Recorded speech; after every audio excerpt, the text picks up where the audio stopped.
Alright, welcome back to the shop. It's a scorcher out there. So, if you've been seeing everything in the news and everything, temperatures are up. Anyways, it's been wild 3 digits around here, so I haven't had enough time to kind of turn on the camera and turn the fan off.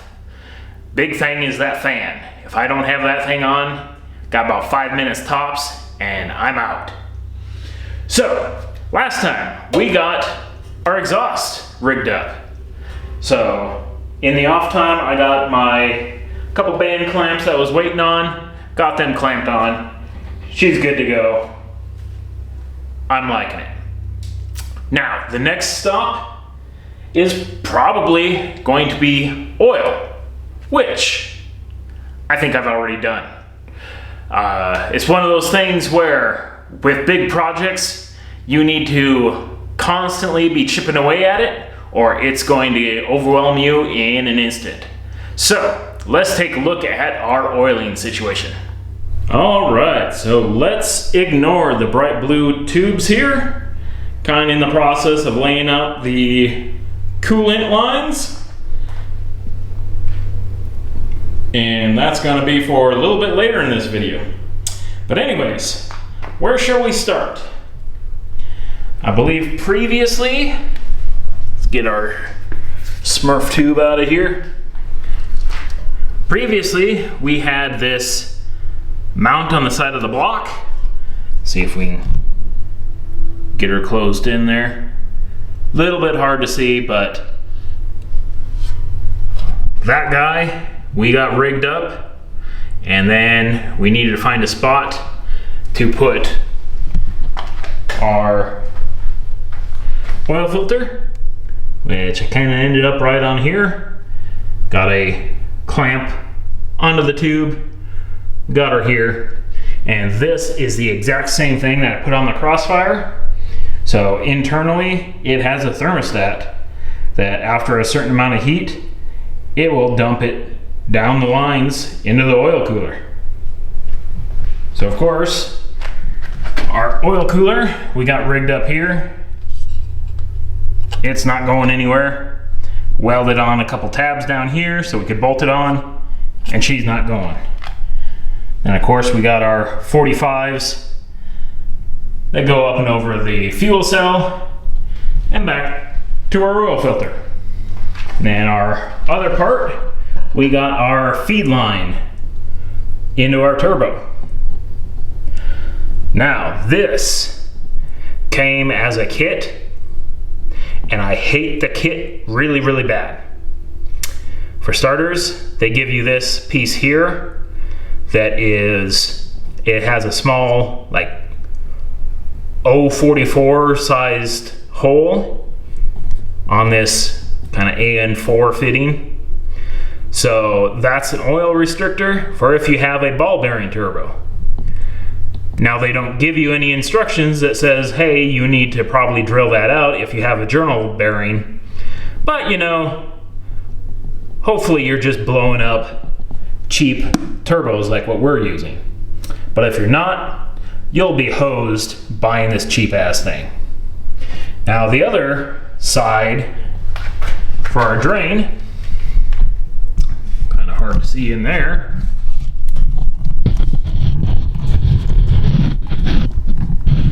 Aha, we can kind of see it here. So, we got our drain flange there, and I got a 90-degree AN,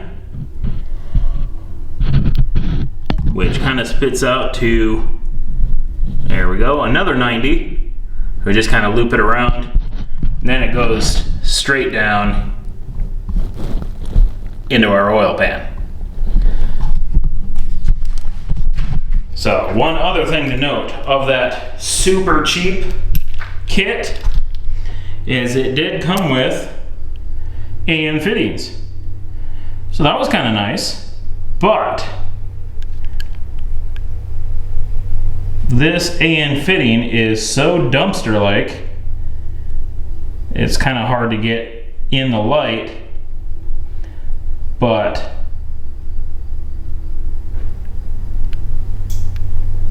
hopefully you can see that that mounting face is not consistent. It's all sorts of bungered up. And pretty much all of them kind of came that way. They're just all monkeyed up.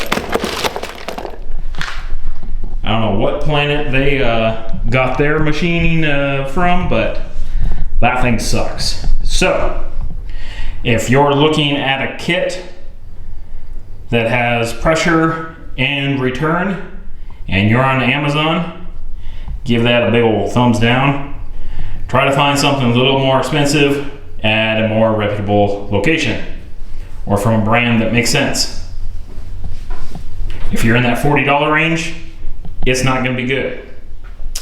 So anyways, we got that, and then we got our hoses down here, goes under the mount. We're good to fly. Now I had to get some more of these bracket guys, mainly because what came with the kit was brackets for the Dash 10, but for Dash 10 rubber, not Dash 10 Teflon. So, gonna have to wait on that. Ain't that nice?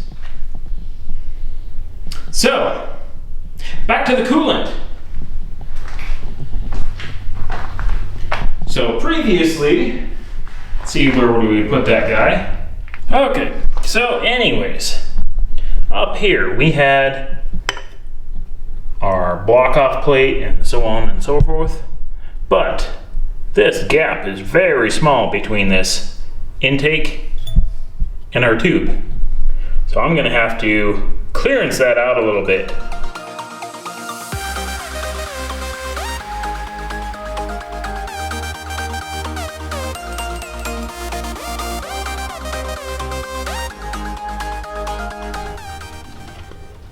We've got enough room, we can fit our hose here. And we want to rotate that somewhere here. We're going to have a problem with occupying both connection here, connection there. It's just kind of going to suck. Like we could go down, but down is kind of dumb. I mean, we could go down. It's not the worst, not exactly the worst thought process. Let's see what we'd be looking like. I mean, that's still gonna kind of, it's like to really put this stupid thing at a really dumb spot. It's like, why would they put the throttle body like that? Tilted towards the coolant. So you're kind of stuck with BS.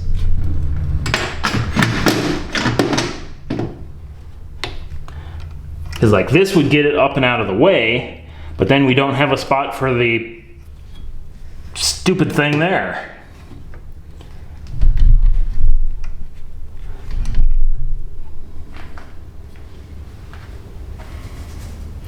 So this is going to be a lot of monkeying around that I need to do here. All right, so executive decision has been made. I decided to remove the throttle cable guy, and we'll do some sort of throttle on that side and not worry about this side because we got too much junk going on. So we need to adjust a couple of these hoses and put on couple pounds of hose clamps.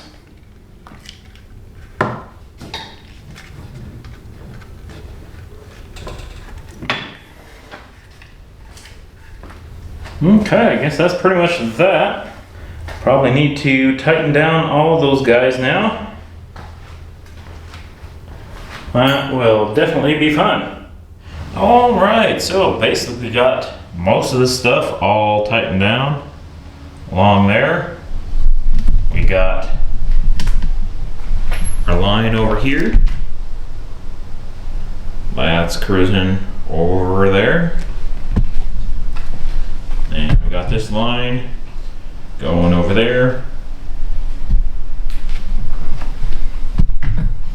This guy will go right down in the middle, like usual. And then I'm gonna have to order up another 45 to go from that 45 onto my 90-degree turn. So that kind of prevents me from completely finishing this off. But even though it's not completely finished off, it is pretty dang close. Now it's been awfully nice recently. Like, we just went from 100-degree days for like close to a week to we finally got like a window of a 75-degree day. So I am taking what I can get and going from there. So hopefully during this kind of cooler part, I can get working on the next video. So anyways, that's what we got accomplished in a couple weeks. We got our oil routed. We got that ready to fly. We've got our coolant lines. That's kind of ready to fly. We need to get like a puke tank for it or something. Figure that out. But technically we don't really need that to start the thing. So I guess we're kind of in that last stroke here. We just need electrical. That's getting pretty nice. So yeah, thanks for stopping by and watching. Hopefully we'll see you again later.